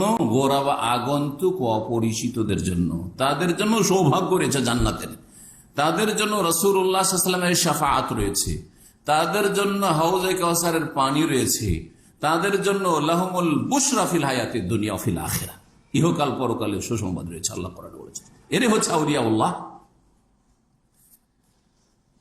তো বলছিলাম যে যারা সত্যিকার আকীদায়, মানহাজে, ইবাদতে, আখলাকে সত্যিকার মুসলিম হবে, তাদের একটি বৈশিষ্ট্য হচ্ছে গরীব, যেন আগন্তুক, অপরিচিত। হ্যাঁ, অপরিচিত কে? যে একা, একজন দুজন শুধু, আর বাকি সব ওরা একে অপরকে সবাই চিনছে, একে অপরকে সবাই চিনছে। জি হ্যাঁ, এইরকম হবে। আজকে বা সেই যে কোনো যুগে দেখবেন সহি আকীদার দাওয়াতটি, আর বিশেষ করে বিদাতের দেশ ভারত বাংলাদেশে গেলে তো বুঝতেই পারেন, আপনাকে গরিব মনে হবে। আপনি মনে করেন আলহামদুলিল্লাহ, আমাকে নবী সাল্লাল্লাহু আলাইহি ওয়াসাল্লাম বলেছেন 1400 বছর আগে, তুবা লিল গোরাবা, তোমার মতো গোরাবাদের জন্য সৌভাগ্য রয়েছে, সুসংবাদ রয়েছে, কল্যাণ রয়েছে। এই গোরাবা কারা? সহিহ মুসলিমের হাদিস এটি হচ্ছে সহিহ, তিরমিজিতে একটি হাদিস রয়েছে, অন্যান্য হাদিসের কিতাবে রয়েছে, হাদিসটি যায়ীফ, কিন্তু গোরাবার এই বৈশিষ্ট্যগুলি ঠিক আছে। হাদিস সনদের দিক থেকে যায়ীফ, দুর্বল, কিন্তু বৈশিষ্ট্যগুলো আপন জায়গায় ঠিক আছে। কারণ গোরাবা, আপনি আগন্তুক, আপনাকে মানুষ আর নিজের মনে করছে না, কারণ আপনার আকীদা মানহাজ ভিন্ন তাদের থেকে। হ্যাঁ, আপনার চলাফেরা ভিন্ন, আপনি এমন ইসলামের কথা বলছেন যে ইসলাম সম্পর্কে তাদের ধারণা কায়েম হয়েছে ভ্রান্ত, যে ইসলাম মেনে চললে এক পা বাড়ানো যাবে না। বলছে না বাংলাদেশের হাজার হাজার মানুষ, আরে ইসলাম এত মেনে চললে এক পা বাড়ানো যাবে না, বলছে কিনা? কারণ ওদের সংখ্যা বেশি, হ্যাঁ, গুমরাহদের। আর আপনি যে কোরআন সুন্নাহর পাবন, আপনি জীবনের প্রতিটি ক্ষেত্রে হওয়ার চেষ্টা করছেন, এইরকম ইসলাম চলবে না আপনার এখানে। এরা কারা? আল্লাযীনা ইউসলিহুনা মা আফসাদান নাস, মানুষরা যে আমার উম্মতের আকীদা, মানহাজ, আমল বিগড়ে দিয়েছে, তৌহিদের জায়গায় শিরিক করা শুরু করেছে, সুন্নতের জায়গায় বিদআত করা শুরু করেছে, ভুল ইসলাম পালন করছে, ভুল ইসলামের অপব্যাখ্যা করে ভুল ইসলাম মানুষকে বোঝাচ্ছে, সহি ইসলাম থেকে অন্যদিকে ফিরিয়ে দিচ্ছে, মানুষের মগজে বিভ্রান্তি, গুমরাহি ঢুকিয়ে দিচ্ছে ইসলামের নামে। এগুলি হচ্ছে ফাসাদা, ফাসেদ জিনিস, বিগাড় পয়দা হয়ে গেছে। এগুলির যারা ইসলাহ করবে তারাই হচ্ছে গোরাবা, এগুলি যারা সংশোধন করবে তারাই হচ্ছে গোরাবা। সুতরাং আপনার সমাজে গিয়ে যখন আপনি মাজার সম্পর্কে বলবেন যে এগুলি হচ্ছে শিরকি কাজ, মিলাদ সম্পর্কে বলবেন যে এগুলি হচ্ছে বেদাত, জন্মবার্ষিকী সম্পর্কে অথবা বিবাহ দিবস সম্পর্কে বলে যে বিদাত, এগুলি হ্যাঁ, খাতনার দাওয়াত বিদাত, আর বিবাহে হাজার হাজার বিদাতে ভরা মুসলিমদের আমাদের সে বিবাহ শাদীগুলি, এগুলি কথা যখন বলবেন তখন আপনাকে বলবে যে কোথা থেকে আসলে রে, কোথা থেকে আসলে রে, এটা আবার কে রে? ওই যে গরিব হয়ে গেলেন না এদের কাছে, অথচ আপনি ইসলাহ করতে চাইছেন তাদের, নবীর জামানার বিয়ে শাদী করতে বলছেন, হ্যাঁ, নবী করিম সাল্লাল্লাহু আলাইহি ওয়াসাল্লাম জামানার তাদেরকে ইসলাম পালন করতে বলছেন। নবী সাল্লাল্লাহু আলাইহি ওয়াসাল্লাম জামানায় কি ছিল? মাজার ছিল, কবর তিন ভাগে বিভক্ত, রওজা শরীফ, মাজার শরীফ আর কবর। আপনার বাপের কবরটা কবর, আর পীরের যদি হয় তাহলে ওটার নাম হলো মাজার শরীফ। কেন বাপ বেশি মর্যাদা পাবে না? বাপের কবরটাকে কবর শরীফ বলতে, বা ওইটা কি মাজার শরীফ বলতেন? বাপের কবর বেশি জিয়ারত করতে হবে না পীরের কবর বেশি জিয়ারত করতে হবে? বাপের মায়ের কবর বেশি জিয়ারত করতে হবে। তো মাজার তো বলা হয় জিয়ারতের স্থান মানে মাজার, তাহলে যেটার বেশি জিয়ারত আপনার জন্য জরুরি সেটার নাম মাজার রাখবেন। কথা বলছেন না? বলছেন না? তাহলে আপনার বাপের কবরকে কেন, মায়ের কবরকে কেন মাজার শরীফ বলছেন না? কোথা থেকে সব বিদাত পেলেন? জি হ্যাঁ, মানুষ আমাদের দেশের ইসলামের জন্য 1 ঘন্টা সময় দিতে পারে না, কিন্তু রাজনীতির জন্য 24 ঘন্টা ঘুম নেই। হ্যাঁ, যেই রাজনীতি কুফরির ওপর প্রতিষ্ঠিত, গণতান্ত্রিক রাজনীতি। কথা বলছেন না? বুঝছেন না? আল্লাহ কি হিসাব নেবেন না যে 24 ঘন্টা তুমি সময় দিয়েছ তাদেরকে, আমি তোমার খালেক, আমি তোমার রব, আমার দিনকে কতটা সময় দিয়েছ? সময় বেশি হয়ে গেছে, জরুরি কথা কিন্তু বাকি আছে। ইমাম বুখারী রহমতুল্লাহের কথা বলবো আজকাল, ইমাম মুসলিমের কথা শুধু। সহিহ বুখারী থেকে একটা উদ্ধৃতি দেব, আর সহিহ মুসলিম থেকে 2-3টি উদ্ধৃতি দেব, যে কোন শ্রেণীর আলেমদের কাছ থেকে এলিম হাসিল করবেন। এর বেশি আর কিছু বলবো না, আয়াত হাদিসগুলির পরে। ইমাম বুখারী রহমতুল্লাহ আলাইহি কিতাবুল ইলমে বলছেন, ইলমের অধ্যায় শুরুতে রয়েছে ওহী, আর তারপরে ঈমান, আর তারপরে ইলম। তো বলছেন যে বাবুল ইলমে ক্বাবল আল কওলি ওয়াল আমাল, এই অধ্যায় হচ্ছে যে ইলম অর্জন করতে হবে, জ্ঞান হাসিল করতে হবে কথা বলার আগে আর আমল করার আগে। একটা কথা বলার আগে কি করতে হবে? ইলম হাসিল করতে। আমি যে আপনাদের সঙ্গে কথা বলছি, আগে ইলম থাকতে হবে। যেই বিষয়ে বলছি ওই বিষয়ে ভালো ইলম থেকে বলতে হবে। আপনিও যখন কোন একটা কথা হালাল হারাম জায়েজ নাজায়েজ বলবেন, এটা ঠিক এটা ঠিক নয়, সুন্নাত বেদাত, আপনাকে আগে জানতে হবে, তারপরে কথা বলতে মুখ খুলতে হবে। আমল করলে সালাত আদায় করবেন, আগে সালাত শিখতে হবে না সালাত নামাজ পড়তে হবে? আগে শিখতে হবে। তাহলে আপনাকে আগে শিখতে হবে যে সালাত নামাজ শুরু করব নাওয়াইতো পড়ে না আল্লাহু আকবার দিয়ে, জি, শেষ করব আসসালামু আলাইকুম ওয়া রাহমাতুল্লাহ দিয়ে, নাকি সম্মিলিত মোনাজাত দিয়ে? শিখতে হবে না? শিখতে হবে আগে ইলম, আর তারপরে কথা কাজ। তারপরে বলছেন যে দলিল হচ্ছে লিকাউলিল্লাহি তাআলা, মহান আল্লাহর বাণী, ফাআলাম আন্নাহু লা ইলাহা ইল্লাল্লাহ, ভালো করে জানো, ইলম হাসিল করো, জ্ঞান অর্জন করো যে আল্লাহ ছাড়া কোনো সত্য মাবুদ নেই। লা ইলাহা হাক্কুন ইল্লাল্লাহ, লা ইলাহা বিহাক্কিন ইল্লাল্লাহ। এখানে লা নাফি জিনসের খবর উজ্জ্ব রয়েছে। এটা হচ্ছে সঠিক অর্থ, সবার জন্য শিখা ফরজ, যে কোনো স্তর মুসলিমের জন্য শিখা ফরজ। লা ইলাহা ইল্লাল্লাহ সহিহ অর্থ, আল্লাহ ছাড়া কোনো মাবুদ নেই নয়, আল্লাহ ছাড়া কোনো সত্য মাবুদ নেই, সত্য উপাস্য নেই। ওয়াস্তাগফির লিযামবিক, ফাআলাম আন্নাহু লা ইলাহা ইল্লাল্লাহ ওয়াস্তাগফির লিযামবিক। আয়াতের বাকি অংশটুকু উল্লেখ না করলে দলিল পুরা হয় না। আগে আল্লাহ কি বলছেন? ইলম হাসিল করো, ঠিক আছে? ইলম দিয়ে আল্লাহ শুরু করেছেন, প্রথম ইলম শব্দ এসছে, তারপর ইলম হাসিল করতে হবে কি সম্পর্কে?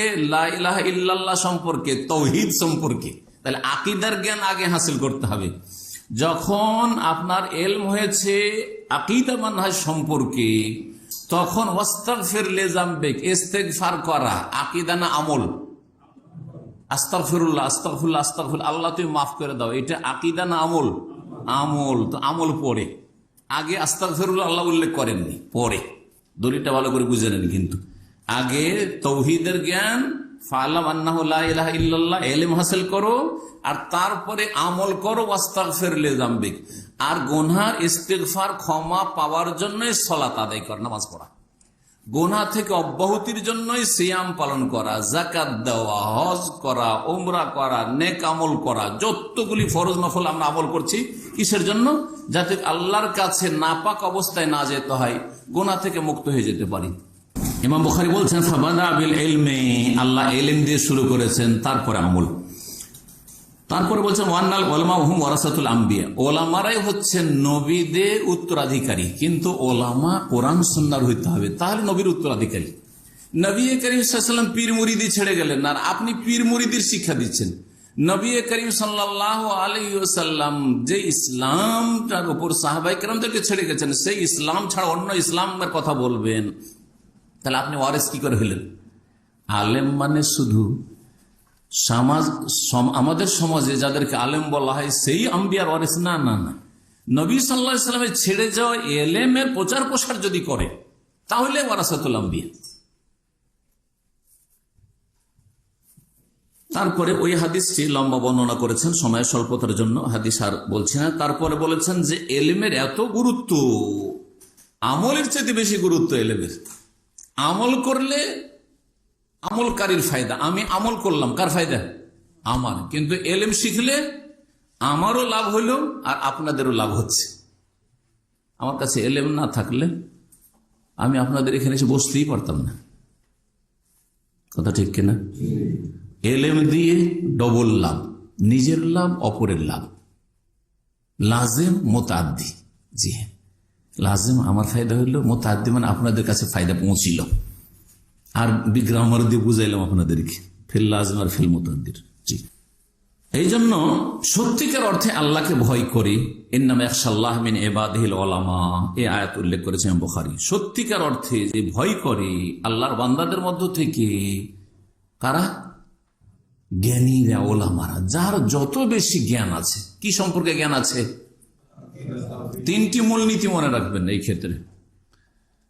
ইসলামের নামে মান্তিক পড়েছে, ফালসাফা পড়েছে, হিকমত পড়েছে, আর কত কি পড়েছে, আমরাও পড়েছি, কোনো ফায়দা নেই। আরবি ভাষা পড়লে শুধু ফায়দা নেই, কি পড়তে হবে? আল্লাহ সম্পর্কে জ্ঞান, মারিফাতুল্লাহ, আল্লাহ সম্পর্কে জ্ঞান যার আছে সে হচ্ছে আলেম। তারপরে 2 নম্বরে আল্লাহ রসুল সাল্লাল্লাহু আলাইহি ওয়াসাল্লাম সম্পর্কে সঠিক জ্ঞান আছে, মারিফাতুর রসুল সাল্লাল্লাহু আলাইহি ওয়াসাল্লাম। তারপরে মারিফাতুদ দ্বীন, আল্লাহ নাযিলকৃত দ্বীন সম্পর্কে জ্ঞান অর্জন করা। যেই 3টি বিষয়ের ওপর একটি কিতাব শাইখুল ইসলাম মুহাম্মদ আব্দুল্লাহ রাহমাতুল্লাহি আলাইহি রয়েছে, উসুলুস সালাসা। কি রয়েছে নাম? আল উসুলুস সালাসা ওয়া আদিল্লাতুহা। এই কিতাবের আমি ধারাবাহিক শারহা বা ব্যাখ্যা করেছি রাকা ইসলামিক সেন্টারে। কতটি পর্ব রয়েছে জানেন কেউ? 30টি পর্ব আছে। এই 3টি মূলনীতির উপর 30 ঘন্টার আলোচনা কমপক্ষে আছে, মানে 1 ঘন্টার বেশি আলোচনাগুলি রয়েছে, 1 থেকে 1.25 ঘন্টা করুন। এই কিতাবে এই 3টি কথা বলা হয়েছে। আজকে 3 কথাতে বলে দিলাম। আল্লাহ সম্পর্কে যার জ্ঞান আছে, আল্লাহ রাসূল সাল্লাল্লাহু আলাইহি ওয়াসাল্লাম সম্পর্কে জ্ঞান আছে, আল্লাহর দ্বীন সম্পর্কে জ্ঞান আছে, সে হচ্ছে আলেম। আর যার যত বেশি জ্ঞান আছে 3টি বিষয় সম্পর্কে, সে তত বড় আলেম। তারপরে বেশ কিছু আয়াত পেশ করেছেন। ওমা ইয়াকিলুহা ইল্লাল আলিমুন, জ্ঞানীরাই নিজের জ্ঞান দিয়ে কাজ নেই। যারা ইলমওয়ালা মানুষ তারাই বিবেককে কাজে লাগাইতে পারে, সুস্থভাবে আর বা সুষ্ঠুভাবে। আর তারপরে জাহান্নামীরা জাহান্নামে যখন চলে যাবে তখন আক্ষেপ করবে, লাউ কুন্না নাসমাউ আও নাকিলু মা কুন্না ফি আসহাবিস সাইর। যদি আমরা শুনতাম ভালো কথাগুলি, ইলমের কথাগুলি, বা নাকিলু আর নিজের আকল দিয়ে, বিবেক বুদ্ধি দিয়ে কাজ নিতাম, তাহলে জাহান্নামী হইতাম না। তারপরে আয়াত উল্লেখ করেছেন হাল ইয়াস্তাউইল্লাযিনা ইয়ালামুন ওয়াল্লাযিনা লা ইয়ালামুন। যারা জানে, জ্ঞানী আলেম, আর যারা জানেন না, দুটো কি সমান হইতে পারে? সমান হইতে পারে না। 10 জন আলেম আর 1000 জন জাহেল, তারপরে 10 জন আলেমের মূল্য ইলমের ক্ষেত্রে বেশি, আমলের ক্ষেত্রে বেশি, খাশিয়াতুর আল্লাহর ভয় ভীতির ক্ষেত্রে বেশি, তারপরে তাদের মতামতের ক্ষেত্রেও বেশি। এরা শাসক নিয়োগ করবে, মজলিসে শুরাতে আসবে আলেমগণ, জ্ঞানীরা, জি হ্যাঁ, তারা সিলেকশন করবে। আর যেমনটা বললাম একটু আগে আলোচনার পূর্বে, যে 999 জন আল্লামা সব, আর সলেহিন মুসলেহিন, আর 1000 জন কুফার মুশরিকিন কবুরিন, আর বিদাতি, আর বেদিন, বেনামাজি। 1 জন বেশি হয়ে গেল, সেই জন্যই তারাই নেতা নির্বাচন করলো। আমরা 999 জন ফেল হয়ে গেলাম। কথা বুঝতে পেরেছেন? এরই নামে হচ্ছে ডেমোক্রেসি, গণতন্ত্র। আল্লাহ যেন বোঝার তৌফিক দান করেন। কাফেরেরা মুসলিমদের কল্যাণের জন্য গণতন্ত্র তৈরি করেনি, ভালো করে শুনে রাখেন। এতে কোনোদিন শান্তি আসবে না, কোনোদিন ভালো মানুষ আসবে না। তারপরে নবী করিম সাল্লাল্লাহু আলাইহি ওয়াসাল্লামের হাদিস পেশ করেছেন, মান ইউরিদিল্লাহু বিহি খায়রান ইউফাক্কিহু ফিদ্দীন, যার সাথে আল্লাহ কল্যাণের ইচ্ছা করেন, আল্লাহ আপনার সাথে ভালো চেয়েছেন, তাহলে কি করবেন? আল্লাহ আপনাকে দিনের ফিকহ জ্ঞান দান করবেন। দিন সম্পর্কে যত বেশি আপনি পড়তে পারছেন আর যত বেশি ইলম অর্জন করতে পারছেন, তার মানে আল্লাহ আপনার ভালাই চেয়েছে, কল্যাণ চেয়েছে। সৌভাগ্যবান আলহামদুলিল্লাহ। আর কেউ যদি আসতে না পারে দিন শিখার জন্য, যে কোনো জায়গায় যেখানে যে থাকবে, দেশে হোক, এখানে হোক, অন্য কোনো জায়গায় হোক, যে ইলম শিখতে আগ্রহী না আর মনোযোগী না, তার সাথে আল্লাহ কল্যাণ চাই। মাদ্রাসায় একসাথে আমরা লেখাপড়া করেছি ছোট থেকে, বহু সাথীর সঙ্গে এখনো দেখা সাক্ষাৎ হয়। কেউ ভালো আলেম হয়ে গেছে, কেউ এখনো মক্তবে কায়দা বাগদাদি পড়াচ্ছে, কেউ ব্যবসা বাণিজ্য করছে, হ্যাঁ, এমনকি কেউ বেনামাজি হয়ে গেছে। সুবহানাল্লাহ, মাদ্রাসা পড়তে একসময় ওরা। আল্লাহ ওদের সাথে কল্যাণ চাইনি। আলহামদুলিল্লাহ, যার সাথে আল্লাহ কল্যাণ চেয়েছে তাকে কিছু ইলমে দ্বীন, কোরআন সুন্নাহর জ্ঞান দিয়েছে। তো আপনি একজন হওয়ার চেষ্টা করবেন, আল্লাহ যেন তৌফিক দান করেন। তারপরে ইমাম বুখারী রাহমাতুল্লাহর কথা শুরু হচ্ছে আয়াত হাদিসগুলির পরে, বলছেন ওয়াইন্নামাল ইলমু বিত্তাআল্লুম, আর নিশ্চয়ই জ্ঞান অর্জন হয়, ইলম হাসিল হয় শিক্ষা অর্জন করলে। বাড়িতে বসে থাকবেন আর কিছু অনলাইনে কিছু বই পুস্তক ডাউনলোড করলেন, অথবা কিছু বই কিনে নিজে নিজে বাড়িতে বসে বসে, অফিসে বসে বসে কিছু বই পড়ছেন ইসলামিক, আর কিছু বক্তব্য শুনছেন অনলাইনে শুধু, আর বলছেন যে আমি এখন ফতোয়া দেওয়ার যোগ্য হয়ে গেছি। না, মোটেই না। ইলম হাসিল হবে তাআল্লুমের মাধ্যমে। তাআল্লুম মানে আলেমের কাছে বসে জ্ঞান অর্জন করা, এটা হচ্ছে তাআল্লুম। মুতাআল্লিম কাকে বলে? ছাত্রকে। আর মুআল্লিম কাকে বলে? শিক্ষককে। মুআল্লিমের সামনে ইলম হাসিল করলে যেটা বুঝতে পারলেন না, শেখ বুঝতে পারলাম না, বলার সুযোগ আছে কিনা? কিন্তু অনলাইনে যদি শুনেন বুঝতে পারলাম না, কি বুঝে বসে থাকলেন, হবে না? জি, এরকম মেলা কেসা আছে। জি, উর্দুতে একটা কেসা আপনাদেরকে আমি শুনিয়েছি হইতে আগে, যারা পুরাতন মানুষ। হ্যাঁ, এটা উর্দু কিতাব তো আমাদের দেশে মাদ্রাসায় পড়া হয়। তো মক্তবের মৌলভী সাহেব বেশি এলেম তো নাই, সামান্য উর্দু জানে, তো একটা হাদিসের তর্জমা পড়েছে, जब इमामत करे, जब नमाजियों की इमामत करे तो আছে কথাটি হালকি পড়ে। কি আছে? হালকি পড়ে। যখন নামাজের ইমামতি করবেন তখন কি করবেন? হালকা নামাজ আদায় করবেন, কারণ আপনার পিছনে দুর্বল রোগী থাকতে পারে, প্রয়োজন কারো থাকতে পারে, হালকা করে, লম্বা করিয়েন না। ও পড়েছে হালকিটাকে হিলকে পড়ে নিয়েছে। পড়েছে কি, जब নামাজিও কি ইমামত করে তো হিলকে পড়ে, আর তারপরে ইমামতির চান্স পেয়েছে, ও তো হিলা শুরু করেছে। আউযু বিল্লাহি মিনাশ শাইতানির রাজিম, বিসমিল্লাহির রহমানির রহিম, এরকম ঝুঁকছে। মুসল্লিরা তো অবাক। হ্যাঁ, আরে বাবা, আমাদের ইমাম পাগল হয়ে গেল নাকি, না জিন ধরিনোর জিন সওয়ার হয়ে গেল? কথা বুঝতে পেরেছে?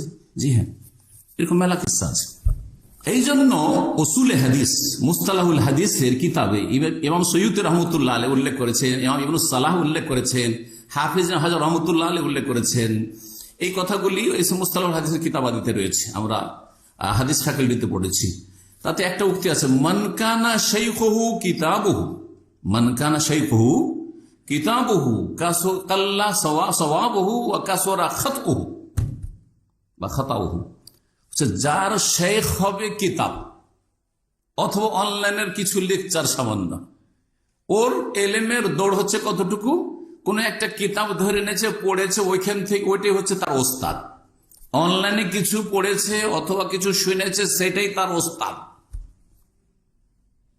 মান কানা শাইখুহু কিতাব, কারো শেখ যদি কোনো ব্যক্তি আলেম না হয়ে কিতাব হয়, তাহলে কাল্লা সওয়াবুহু, তার সঠিক কথা খুব ভুল হবে, খুব কম হবে। সঠিক কথা খুব কি হবে? কম হবে। তার সঠিক কথা খুব কম হবে। বলতে গিয়ে ভুল করবে, ফতোয়া দিতে গিয়ে ভুল করবে, কাউকে একটা কথা বলতে গিয়ে ভুল করবে, আলোচনা করতে গিয়ে ভুল করবে, কারণ সে কিতাব থেকে শিখেছে। কিতাবের লেখক কি উদ্দেশ্য বলেছে, ও কি উদ্দেশ্য বুঝে বসেছে। ওয়া কাল্লা সব, সঠিকটা কম হবে, ওয়া কাসুরা খাতা ওহু, আর তার ভুল ভ্রান্তি খুব বেশি হবে। ভুল ভ্রান্তি কি হবে? বেশ। পক্ষান্তরে ওস্তাদের সামনে বসে যদি লেখাপড়া করে তো এর বিপরীত হবে, ভুল কম হবে আর সহিটাই বেশি হবে।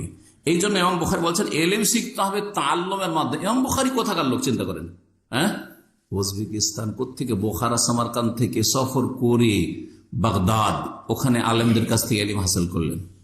তারপরে শাম দেশে গিয়ে দমিশকে, ফিলিস্তিনে বাইতুল মুকাদ্দাসে, আর তারপরে হেজাজ, মক্কায়, মদিনায়, এমনকি ইয়েমান, কত দূর ইয়েমান চিন্তা করেন।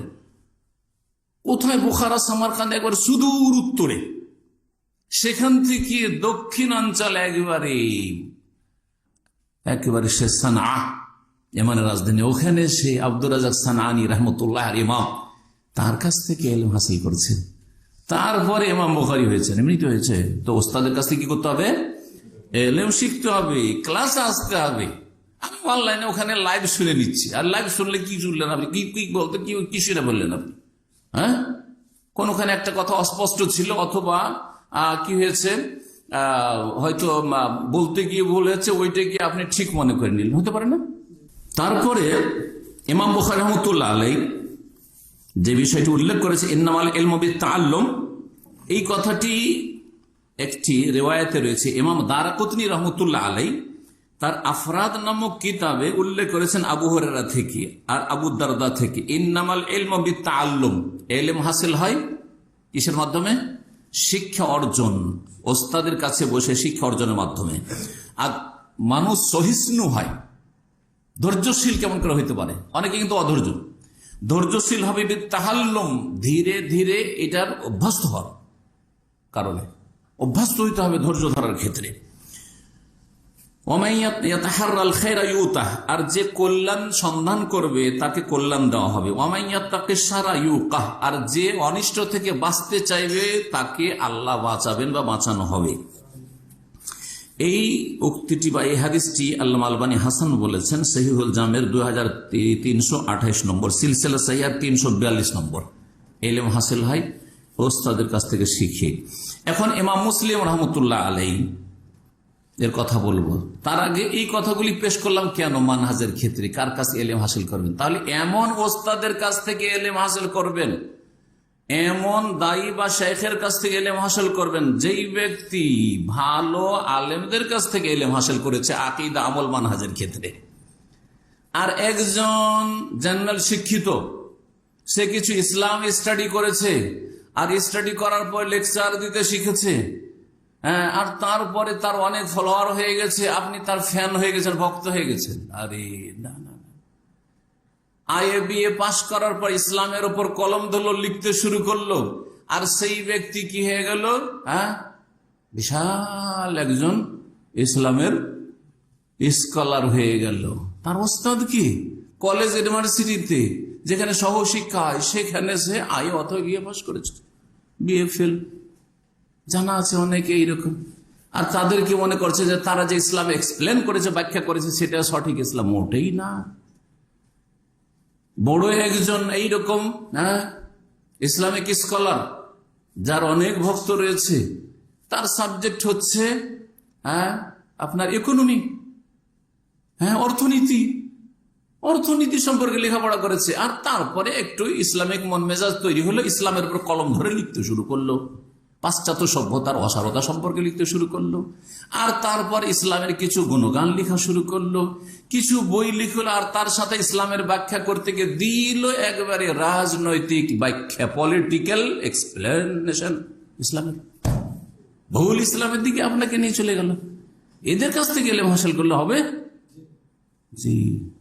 কোন আলেমের কাছে তিনি লেখাপড়া করেছেন, কোথা থেকে তার ইলমের উৎস কোথায়, এসব দেখার বিষয় রয়েছে। আল্লাহ যেন আমাদেরকে বুঝার তৌফিক দান করেন।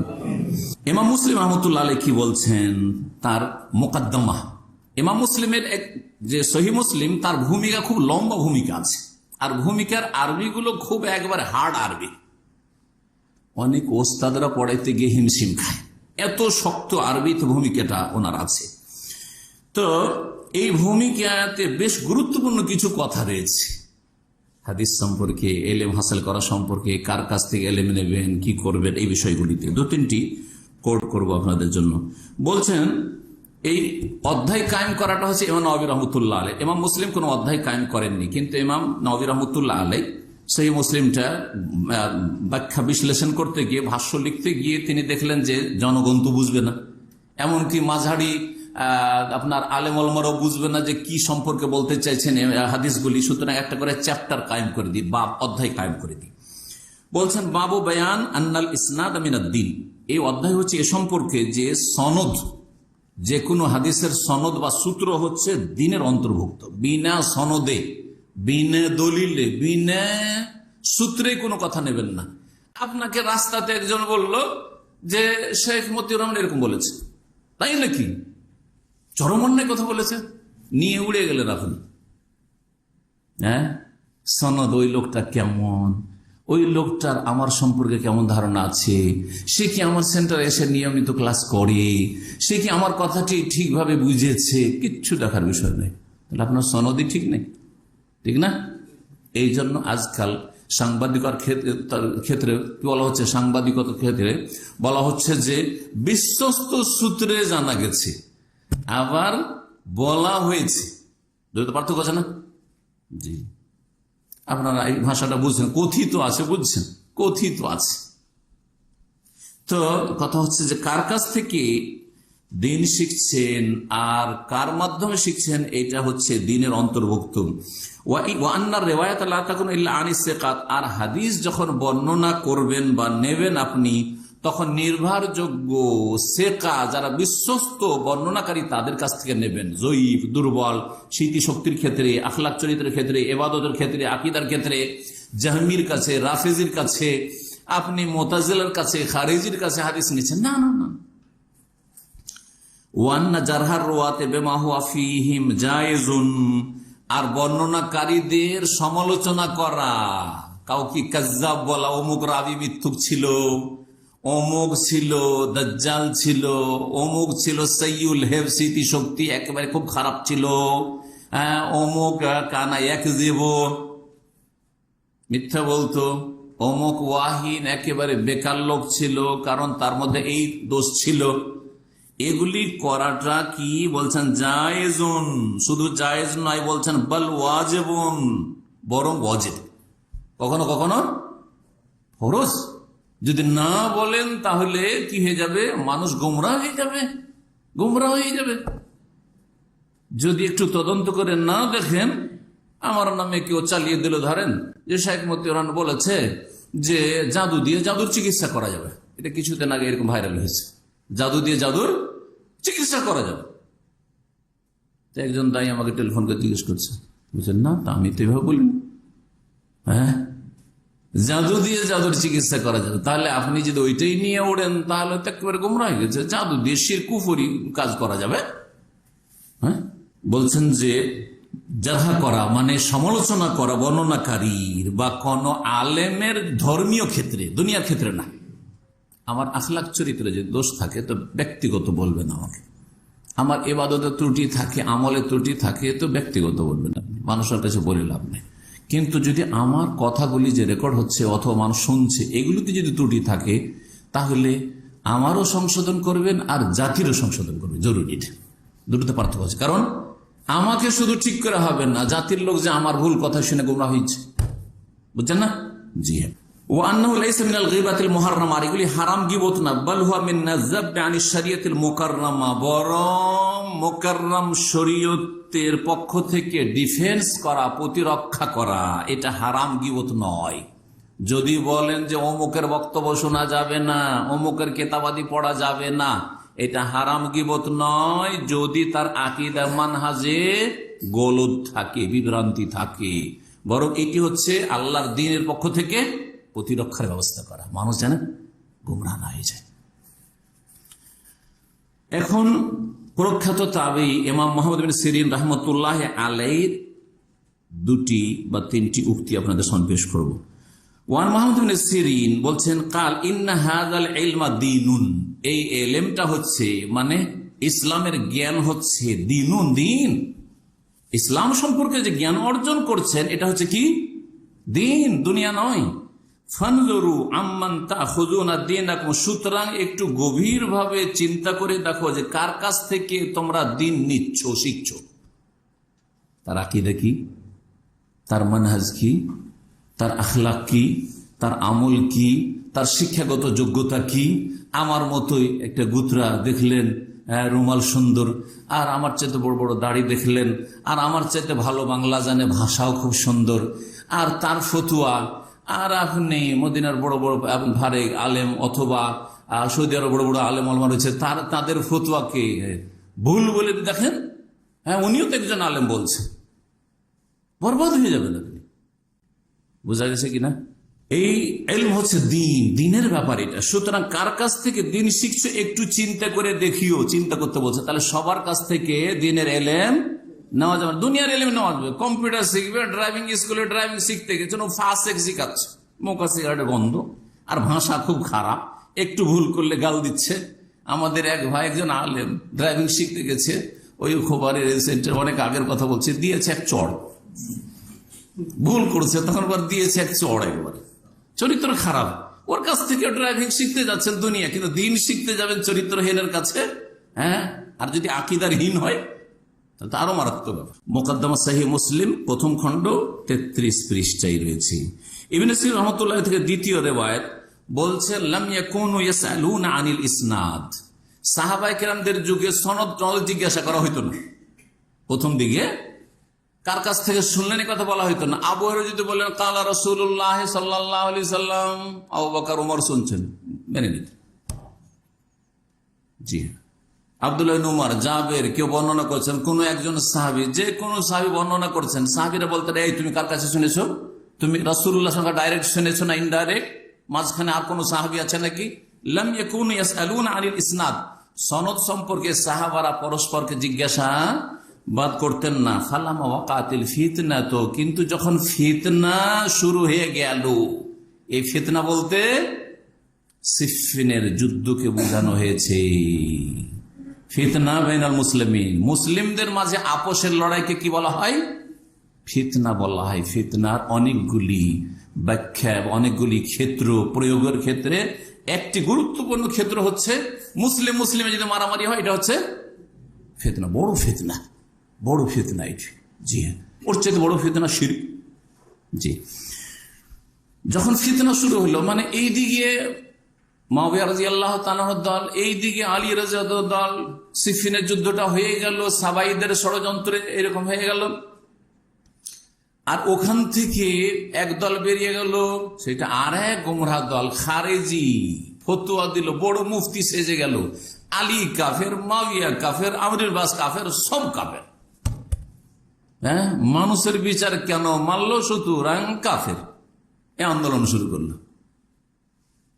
তাদের নাম হচ্ছে খারেজি। আলী রাদিয়াল্লাহু তাআলা দলেই ছিল তারা। যখন বেরিয়ে গেল, বেরিয়ে যাওয়াকে খারাজা এখরজও বলা হয়, যে বেরিয়ে যায় সে খারিজ। সুতরাং এদেরকে কি বলা হয়? ফাসুম্মু আল খাওয়ারিজ, এদেরকে কি বলা হলো? খারেজি। এই যে খারেজিদের ফিতনা এক হইল, আর এক ফিতনা হইল কারবালার যে দুর্ঘটনা ঘটলো, হুসাইন রাদিয়াল্লাহু তাআলা আনহু শাহাদাতের, ওখান থেকে যেই দল বস্তার বস্তা বোঝাই করা চিঠি পাঠিয়েছিল হুসাইন রাদিয়াল্লাহু তাআলা ডাক থেকে, যে আপনি আসেন, আপনি নবীর নাতি, নবীর ওয়ারিস, আপনাকে খলিফা মানবো, একে তাড়াবো, এর পতন ঘটাবো। যখন গেলেন ওইদিকে ইবনে জিয়াদ এমন করে চমকিয়েছে যে যদি কেউ হুসাইনের সাদৃশ একটা তাদের সন্তানকেও বাঁচিয়ে রাখবো না, সবকে জবাই করবো। জান পরিবার এসব বাঁচানোর জন্য কোথায় গেল, গাদ্দারি করলো ডেকে, হ্যাঁ, সব ঘরে ঘরে লুকিয়ে গেল। হোসেন রাদিয়াল্লাহু অসহায় শহীদ হয়ে গেলেন। বোঝা গেছে? এখন এরা যেহেতু গাদ্দারি করলো, ডাকার পরে সহযোগিতা করলো না, অসহায় ছেড়ে দিল, এখন এই ইজ্জত ঢাকতে হবে, এই অপরাধ ঢাকতে হবে, তখন কান্নাকাটি শুরু করলো, শোক মাতম শুরু করলো। এই যে শোক মাতম চলে আসছে, এরা হচ্ছে রাওয়াফের শিয়া। কথা বুঝতে পারছেন? জি হ্যাঁ, এই ফিতনাগুলি যখন শুরু হলো, এখন সবার কাছ থেকে হাদিস নেওয়া যাবে না, কারণ সবাই নিজেরটাকে সঠিক ধর্ম বলার জন্য দলিল বানাচ্ছে, দলিলের ফ্যাক্টরি তৈরি করেছে। আমাদের মতটা ঠিক, এখন হাদিস জাল করা শুরু হইল। হ্যাঁ, মতের সমর্থন কখন হবে, মতটা শক্তিশালী কখন হবে, যখন একটা দলিল পেশ করতে পারবে যে রাসূলুল্লাহ এইরকম বলেছেন, কথা ঠিক কিনা? এই শুরু হয়ে গেল। তখন বলছেন যে এতদিন তো সনদের কথা জিজ্ঞেস করা হইতো না সাহাবায়ে কেরামের মাঝে, যখন এই ফিতনা শুরু হইল, ফালামা ওয়াকাতিল ফিতনাতু কালু, সাহাবীরা বললেন, তখন সাহাবীদের যুগ, জি 36-37 হিজরি সাহাবীদের যুগ। হোসেন রাদিয়াল্লাহু তাআলার জামানাটি 60-এর আশেপাশে, 60-65 এই সময়গুলিতে হিজরি। সাহাবায়ে কেরামদের শেষ সাহাবী 110 হিজরিতে ইন্তেকাল করেছেন মক্কাতুল মুকাররমায়। তাহলে অনেক সাহাবায়ে কেরাম বেঁচে আছেন, তাবেঈনদের যুগ, সাহাবায়ে কেরামদের যুগ। তখন আর বিনা সনদে নেওয়া চলবে না। সাম্মুলানা রিজালাকুম, সাহাবীরা বলতেন, তাবেঈনরা বলতেন, তোমাদের রেজাল বর্ণনাকারীদের নাম বলো, কার কাছ থেকে নিয়েছো? তুমি তো আবার কোনো খারেজির কাছ থেকে নাওনি, কোনো তো আবার কোন রাফেজির কাছ থেকে হাদিস নাওনি, শিয়ার কাছ থেকে। সাম্মুলানা রিজালাকুম ফায়ুনজারু ইলা আহলি সুন্নাতে, তারপরে যারা আহলে সুন্নত তাদের দিকে লক্ষ্য করা হইতো, ফায়ুখাযু হাদিসুহুম, আর আহলে সুন্নতের হাদিস নেওয়া হইতো। ওয়ায়ুনজারু ইলা আহলিল বিদআ, আর বেদাতীদের দিকে লক্ষ্য করা হইতো যে কে কে বেদাতি, ফালায়ুখাযু হাদিসুহুম, তাদের হাদিসগুলি নেওয়া হইতো না। তাহলে সেই যুগে বেদাতীদের কাছ থেকে হাদিস না হইতো না, সেই যুগের বেদাতের চাইতে মারাত্মক বেদাত আজকে হচ্ছে বর্তমান যুগের বেদাত, সুফিজমের বেদাত, আর তারপরে মাজার ব্যবসার বেদাত, আর তারপরে মিলাদ ব্যবসার বেদাত, আর তারপরে আপনার এই রাজনৈতিক ইসলামিক ব্যাখ্যার বেদাত। জি হ্যাঁ, এই সমস্ত বেদাতের যুগে কতটা সতর্ক হইতে হবে, এবং বেদাতীদেরকে কি করতে হবে? ফালা ইউখাযু হাদিসুহুম, ওদের কথা নেওয়া চলবে না, ওদের বক্তব্য নেওয়া চলবে না, ওদের লিখনি পড়া যাবে না। ভালো করে শুনেন, কার কাছ থেকে ইলম শিখবেন? আর যারা আহলে সুন্নাত কোরআন এবং হাদিসের অনুসারী, যুগে যুগে থেকেছে, আছে, এখনো আছে, আর থাকবে, লা তাযালু তায়ফাতুম মিন উম্মতি, তাদের কাছ থেকে দ্বীন শিখবেন। সহিহ মুসলিমের ভূমিকা 33 নম্বর পৃষ্ঠা।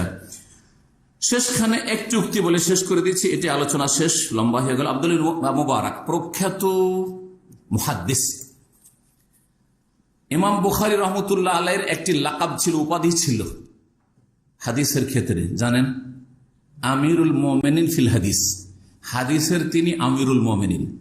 উমর রাদিয়াল্লাহু তাআলা আনহু হচ্ছেন শাসন ক্ষমতার খোলাফাদের আমিরুল মুমিনিন, তাই না? আমিরুল মুমিনিন মানে খলিফা হিসেবে আমিরুল মুমিনিন, তখন থেকে এলাকাবটি তিনি গ্রহণ করেছেন। তারপরে খলিফাদেরকে আমিরুল মুমিনিন বলা হয়তো, ওসমানকে, আলীকে রাদিয়াল্লাহু আনহুম আজমাইন। আর ইমাম বুখারী রহমতুল্লাহ আলাইহি কি বলা হয়েছে? আমিরুল মুমিনিন হাদিসের ক্ষেত্রে।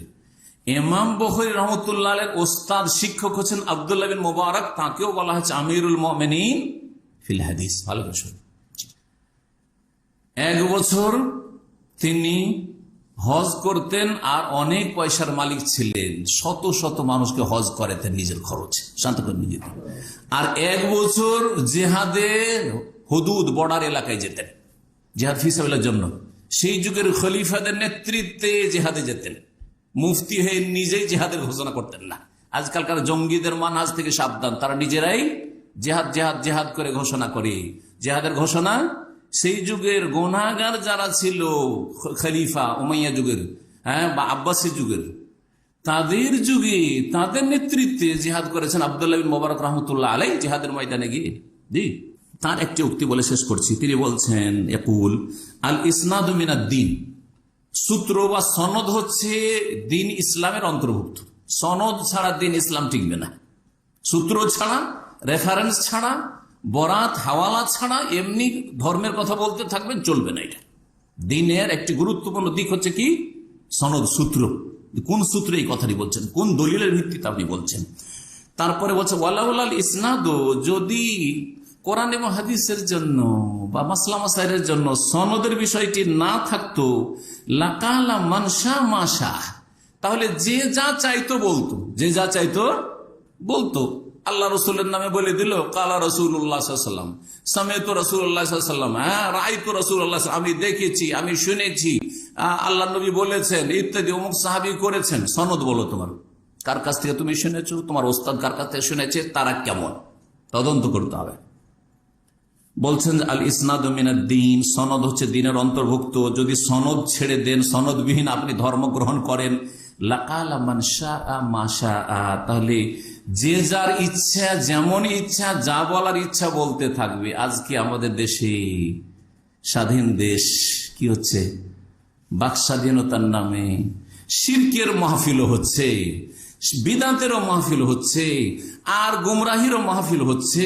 ইসলামের নামে কত গুমরাহকারীরা রয়েছে, আর হক পথীদের বলার স্বাধীনতা আছে, সেটাকেও চেপে রাখার চেষ্টা করা হচ্ছে। কথা ঠিক কিনা? কিন্তু আলহামদুলিল্লাহ সৌদি আরব, এখানে তৌহিদের মুখ খোলা আছে, সুন্নাতের মুখ খোলা আছে, তৌহিদ সুন্নাতের অনুসারীদের মুখ খোলা আছে, শিরক বিদাতকারীদের মুখ বন্ধ করা আছে, যার ফলে এখানে খাঁটিটা জানার একটা সুযোগ আছে। জি হ্যাঁ, আর অনেক ভেজালের মধ্যে কোনটা ঠিক আর কোনটা ভুল বুঝাই মুশকিল হয়ে গেছে আমাদের দেশের ইসলামের অবস্থা। এটাও সহিহ মুসলিমের ভূমিকাতে রয়েছে, ইবনুল মুবারক রাহমাতুল্লাহ আলাইহি কথাটি প্রথম খণ্ড 33 পৃষ্ঠাতে রয়েছে। আল্লাহ যেন আমাদেরকে হক বোঝার তৌফিক দান করেন, এবং যারা কোরআন সুন্নাহর অনুসারী তাদের কাছ থেকে দলিল ভিত্তিক দিন শিখার এবং দিন নেওয়ার তৌফিক দান করেন। যারা বিভ্রান্ত করে থাকে, নিজেরা বিভ্রান্ত, অন্যদেরকে গুমরাহ করে থাকে, আল্লাহ তাদের অনিষ্ট থেকে আমাদের মুসলিম সমাজকে, মুসলিম ভাই বোনদের বেঁচে থাকার তৌফিক দান করেন, আল্লাহ যেন বাঁচিয়ে রাখেন। শেষখানে দোয়া করব, আল্লাহ রাব্বুল আলামিন যেন মুসলিম জাতির জন্য, বিশেষ করে বাংলাদেশে যে ইলেকশন রয়েছে, মুসলিমদের জন্য, ইসলামের জন্য যাতে কল্যাণ রয়েছে, আল্লাহ যেন সেটাই করেন। যার নেতৃত্বে আসাতে, যার ক্ষমতায় আসাতে ইসলামের কল্যাণ হয়, আল্লাহ যেন সেটাই করেন। আর যাদের নেতৃত্বে আসাতে ইসলাম মুসলিমদের অনিষ্ট হয়, আল্লাহ যেন তাদেরকে দূরে সরিয়ে দেন। এর চাইতে ভালো দোয়া আমি মনে করি না যে কিছু হইতে পারে। কারণ আমারও জানা নেই যে কে ভালো হবে, আপনাদেরও জানা নেই যে কে ভালো হবে, কথা ঠিক কিনা? আর এইগুলির মধ্যে থেকে কেউ আসবে, আর ফেরেশতা নেমে আসবে না কেউ।